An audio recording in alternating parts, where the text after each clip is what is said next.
Hello and welcome to Cutting Words. I'm Brad Thompson, and today we're going to cover how to prep for and run Session 0 for the latest adventure from Wizards of the Coast, The Wild Beyond the Witchlight. I've completed running the campaign just recently, and so I'm starting this series now covering a guide to running the adventure. And so we're going to start this first video off with adventure prep and running Session 0. This video is for Dungeon Master's eyes only. Spoilers are rife here, so if you're intending on playing, best check out now. Alright, so lunging right in with prepping for the adventure. First things first, you got to read the whole adventure. Read the entire book, cover to cover. Read it once, then reread each chapter just before running that chapter. All right, so you got the whole adventure in your brain for when making any tweaks, alterations, inserting personal plot for players. You have it all in your mind, and then you refresh your memory on that chapter just before running it. All right. Next, also, I highly recommend picking up the Domains of Delight PDF that is available on the Dungeon Masters Guild. That's dmsguild.com. You can pick that up, and that covers everything you need to know about the Feywild and creating your own content for the Feywild. And so this is very good if you're planning on adding any additional content to your adventure, expanding upon anything in the book. I highly recommend picking this up and giving it a read to make sure you get that the right feel and for the Feywild, any Feywild content you do. And it gives you a lot of great advice there. So I highly recommend checking that out. In the adventure, in the book there, it does provide a story tracker, which is a great resource for keeping track of different elements of the story and where the players are at in the adventure, and different important aspects are located in what players have done. This is something that has been used before and unofficially, but now it's nice to get officially kind of shown in this book. I highly recommend, at least my preference is to use a Google Doc and just have it digitized there, so you always got it rather than dealing with physical paperwork. But it's nice to have a nicely formatted page there. So do check that out. There's copies in the book. All right, and also in adventure prep here in this first section of the book, it does present a bunch of options on where the all-important unicorn horn is located. So there's quite a few options here. So you can read through those and then choose the first option, for sale at Trinket, Bauble and Charms store in Downfall. That is, in my opinion, the best location for the horn. It has an option for providing players, hinting at its location early on at the store. The players roleplay really hard and make the deal for the horn. Fantastic, great reward when they find out how useful it is later. If they don't go for the horn and they realize they need the horn later, then they go, oh shit, when you find that store again, where'd they go, where are they, and looking for the Stormcloud store to track that down. It just is the strongest story-wise location. All the other options available there are more random and don't really like, oh, I just happen to have this horn, here you go. And it's less rewarding. The store is the most rewarding story-wise. So definitely go with that one. All right. And finally, we have 2 adventure hooks presented in the opening of this adventure to get your players hooked into the story. Both have pros and cons for which way you go. Choices. There's Lost Things hook, which is fantastic. Having something taken that affects the character, and there's a lot of cool role play there for that player character, and then trying to get that back, and also encourages interacting and making deals with the hags, investigating them once they get to Prismere. So it's like a fantastic hook. Then there's the Warlock Quest hook, and that one helps seed them into Zadorna and what's going on there. which is also good because the Lost Things hook does not really have anything to do with the Archfey Prismare, but you ideally want to encourage the players to investigate and eventually free the Archfey. So the Warlock quest gives you lead into that, and so both, but doesn't lead you into dealing with the hags, and the hags wouldn't want to do anything have anything to do with you because they also don't want her free. So it's a tricky one. Both have aspects you want in the adventure. So I say, why not both? Let's use both hooks, sort of. I made some tweaks and made a version which combines both hooks together, and we'll go into that in more detail a little bit later in the video. All right, so that's kind of some adventure prep you should do before session 0. And before we move on to the session 0 pointers here, what I'd like to just mention quickly is if you enjoy this video content and want to keep track of all these videos, there are going to be a series of these coming out. Please do consider hitting that subscribe button and keeping track of these videos, as well as hit that like if you like this content. All right, now on to session 0. So first things first, in session 0, when you sit down with your players, first time gathering together at the table, talking about playing this adventure, is when you want to work through a few things here. Make sure everyone's on the same page before you launch into this grand journey, as it were. First things first, you want to set out the expectations. Make sure everyone's on the same page, they know what to expect. There's nothing worse than starting a campaign. People go, oh, this is actually not quite what I signed up for. I was doing something different. And then, and then the table eventually falls apart, and then the campaign never finishes. That's the worst. You want to set things straight on the onset. All right. Working through a little list I've got here. So the expectations you should set is with the players. Let them know this is a Feywild adventure. Expect fairy tale and whimsical tropes and themes. Expect a very light-hearted experience. All right? Don't take things too seriously. It's very whimsical Feywild. This is a low combat, heavy roleplay adventure. For your best experience, generally don't lead with violent solutions to problems. All right? If you've got players who just want to murder hobo everything, I mean, you can, but this probably isn't the adventure for them. Everyone will have a better experience playing something else if that's what they want to do. So it's best just to set the expectation up front. All right. Think outside the box, and you might be surprised what you can accomplish, even when it seems the odds are against you. Don't feel too constrained by the rules when you are in a wild, magical place. Try things. So this is important, just to let players know they can think outside the box. Sometimes people get very constrained, like, well, the rules said I can do these things. And in the Feywild, like, for example, the hag weaknesses and things like that, there aren't standard kind of rules specific, like running widdershins or what have you. You want players to keep that in mind, that they can try things outside the box and see what happens. So just get that hint there, just get them thinking that way. Taking notes could be helpful. I'm not saying everything is connected, but everything is connected.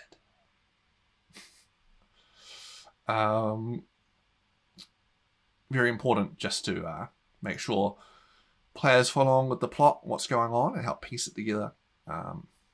Nothing worse than having to repeat clues you've given them earlier in the adventure because no one wrote it down. All right. Trust the DM. We're all here to have fun and experience this shared story together.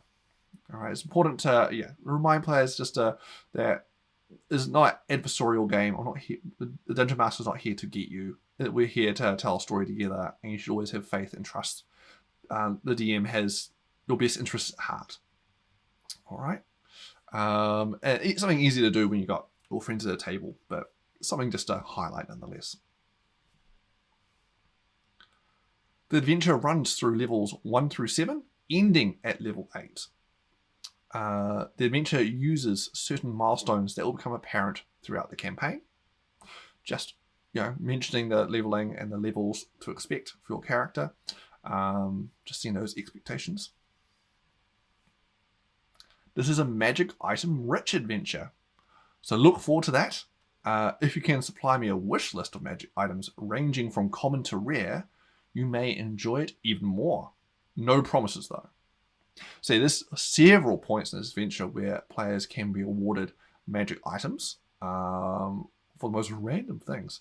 So there's quite magic item heavy for an adventure of this generally low level. So yeah, it's nice to, and so there's a lot of options for these random magic items.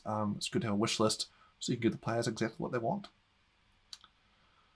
As well as options for if players do any out-of-the-box thinking and do kind of extra wheeling and dealing with fake creatures. You have options of rewards up your sleeve you can give them that they will want. Or tempt them with. This is also a good point to talk to the table of players about scheduling, when and how often the game will be running, to make sure people can make games. So it's good to get that talk done out on the outset as well, up front, as well as cover any house rules you have at your table, like bonus action potion drinking, that sort of thing. Just sort of house rules straight. Any feats that may be banned or what have you. Just set those boundaries now. All right, then we move on to the next step of session 0, which is the consent form. So normally I just get a very general RPG consent form, which I'll have a link in the description of the video. I get my players just to fill in, make sure I know their boundaries and know, I don't accidentally have any content in the game that could prove problematic, because don't always know what everyone's limits are. Now, having run through the adventure and read through it, the only potential red flag that stood out to me, especially as a father with young kids, is the section where there's kidnapped children doing slave labor in Scabatha's workshop. That was the only potential red flag for me, and so it's probably good just to mention to the players, hey, there's a potential red flag here in the adventure of Fae kidnapping children and enslaving them. There's an aspect if people are uncomfortable with, we might be able to play down, maybe we can age them up, or we can change it, make a few tweaks, but yeah, just let me know so we can make that happen. So it's just something that we want to highlight to the players, that there's a potential for this in the adventure, and we can maybe tweak this, put it slightly more off screen. Changes can be made if that is a problem. Like, it definitely stood out to me as like potential, like, oh, I'm not sure about that one, as a dad. So yes, otherwise there's nothing that jumped out at me too much, but again, the consent form's just a good basis to cover your bases, because you never know, there might be something that people really don't like, and it's just good to have that covered. All right, now onto the adventure hooks. So I have a couple, during session 0 is where I present the hooks I have for my players to take. So the first hook I have on offer for my players at the table for this adventure during session 0 is the Fairy Godmother. So this is a modification of the Warlock quest hook. So that Warlock quest giver NPC, he's gone, he's out of there. Instead, Zabilna is one, or ideally all of the players' Fairy Godmother. There's more personal connection to them. So ideally, all players take this, but at least one is fine. So if they take this hook, which I present, is as a child, you were down on your luck, suffering some hardship when a fairy godmother appeared. She was tall, thin, and majestic, with long, flowing white hair. She introduced herself as Zabilna. This fairy godmother helped turn your life around and visited intermittently from time to time. Whenever she helped you, she held a small, glowing white crystal in her hand that seemed to grow in size with each visit. The last time you saw her, the crystal was about the size of a plum. One day, she stopped visiting. Perhaps you grew too old. Who knows? You have not heard from Zabilna in 11 years. Okay, so with this hook here, This fairy godmother backstory hook works well as a warlock patron, obviously patron of the Archfey, or even like Hexblade if you want. Maybe she gifted you a magic sword or something like that. It also looks fine for any class, really. She could have gifted them what they required to get started in their career. It is easy enough to kind of finagle that to work with any class, really, or any kind of backstory. She helped you in some way to get started on your adventuring career, something like that. But you have not seen her in a long time. As well as I got I have a few little fun things during session 0 to liven things up. So players who pick this hook, I get them to roll a d20, and if they rolled 10 or lower during their visits from Zelbina, they noticed that she had a pouch of these different coloured crystals she pulled this white crystal from. And if they rolled 11 or higher, instead they noticed that Zelbina always looking around over her shoulder, like she's gonna be worried about maybe being found out. You know, like kind of like just give me a little bit of extra information to work off, the seed, things for later.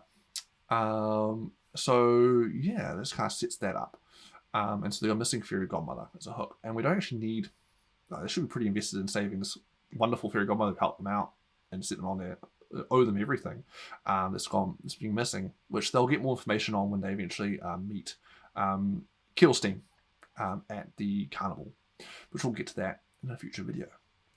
And the crystals here that I've added is the crystals in chapter 5 in the Palace of Heart's Desire.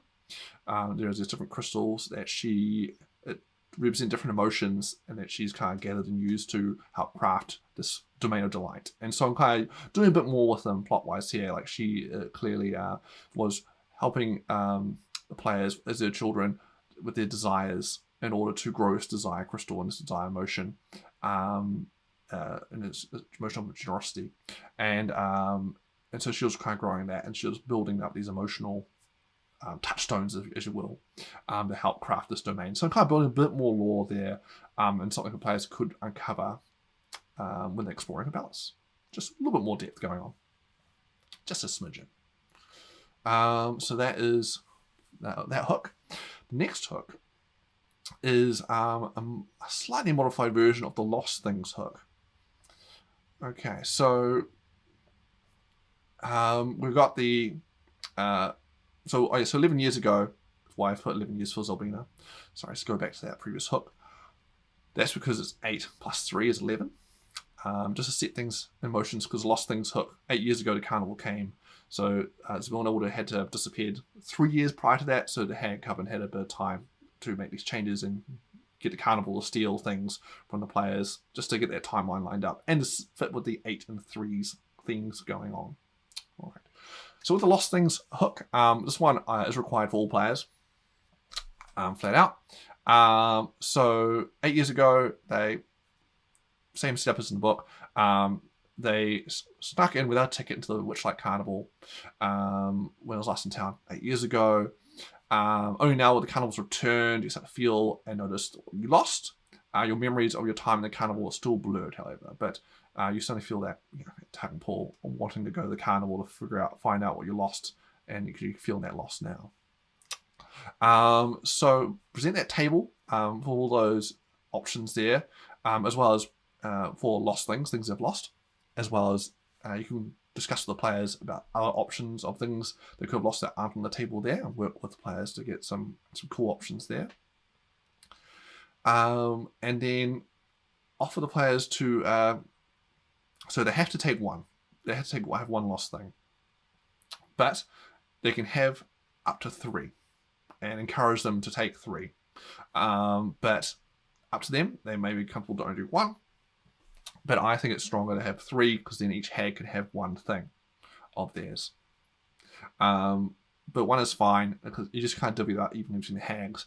But I see no reason why not just do each player does 3.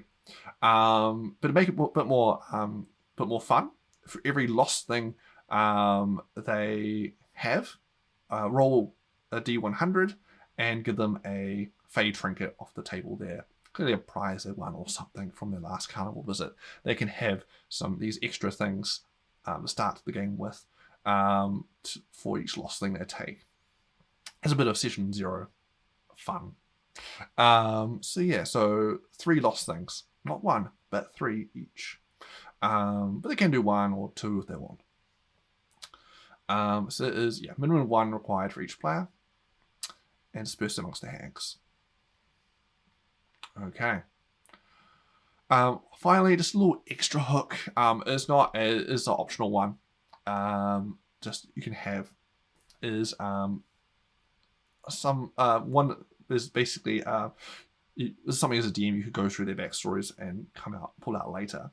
Is the classic a family member or a backstory friend or whatever NPC that you can then pull out and it's gone missing and it's in the Feywild, and you can then either replace one of the NPCs in the book with this character. You could write something wholly new for them, or you could take one of the NPCs from the book and put them into that backstory and go, hey, you know this character, you're not seeing in a while, you're not sure what happened to them, blah, blah, blah. You can connect them up that way. Just a few little extra minor kind of hooks things. And it's nice little nods to go, oh, hey, I kind of know this guy or what's going on here.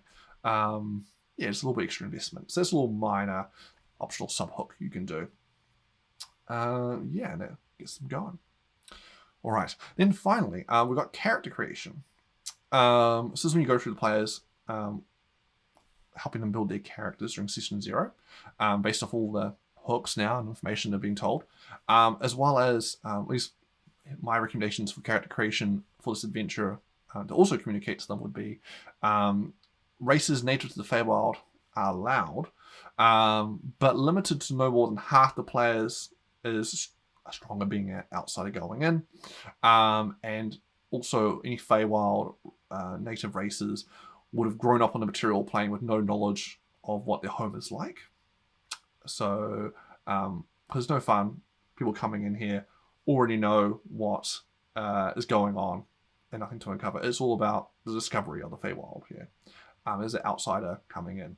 So there's why that is there, the limitation, as well as for the same reasons, the Feylost and Witchlight hand backgrounds options presented in the book, I also highly recommend banning those as well. For the same reason. Otherwise, I mean, they could play them, but then just it wouldn't be as strong. It would be like trying to go, oh yeah, you worked at Witchlight Carnival for ages, but you never paid attention to what's going on or something. Like, it would be not as strong, it'd be a bit weird. That's why I think it's just stronger just not to touch them. Up to you. It's important to, also for the table players here to, the adventuring team requires strong bonds. There are plenty of opportunities to go, well, I've got, my lost thing back or whatever. I've got my stuff. I'm all sorted now. See you later, and bow through a portal back home. So you need to be invested in helping your fellow adventurers too.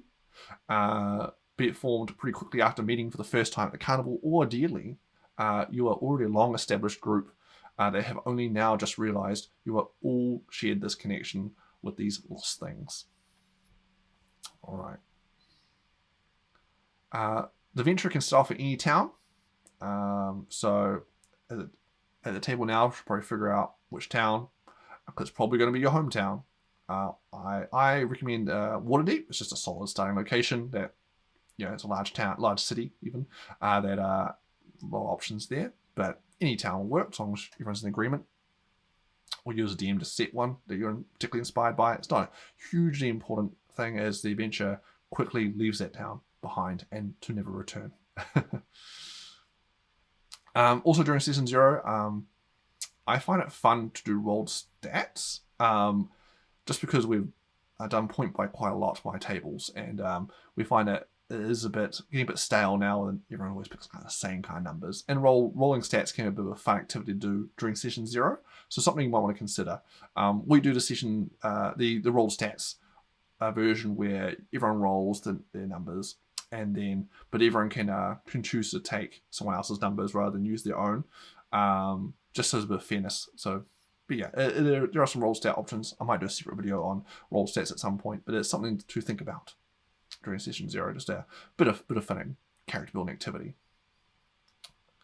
Yeah, otherwise, get them to fill in all the information on, I recommend a backstory document. I go into detail on that on my how to write a backstory video, and I've got a little template there for filling in. And I made one specifically for writing up one for Wildbond Witchlight, so check that out. But otherwise, get them to write your backstory and however method you prefer, as well as share that along with the character sheet. And should be good to go to get planning how you want to thread in their personal plots and things. Make sure you get them to ideally get their greatest wish, desire, and fear on that sheet to help you preemptively for when that comes up in the Witchlight Carnival.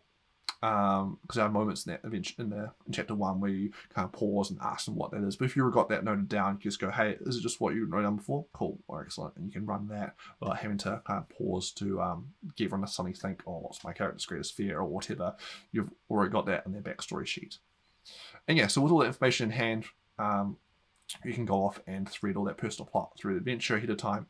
And off to a great start on a fantastical Feywild journey. All right, this has been Cutting Words. I'm Brad Thompson, and I'll catch you in the next video where we'll start going into the adventure proper with the Witchlight Carnival, Chapter 1. Hope you enjoyed this video, and hit that subscribe button to keep up to date with the latest videos. All right, until next time, catch you around.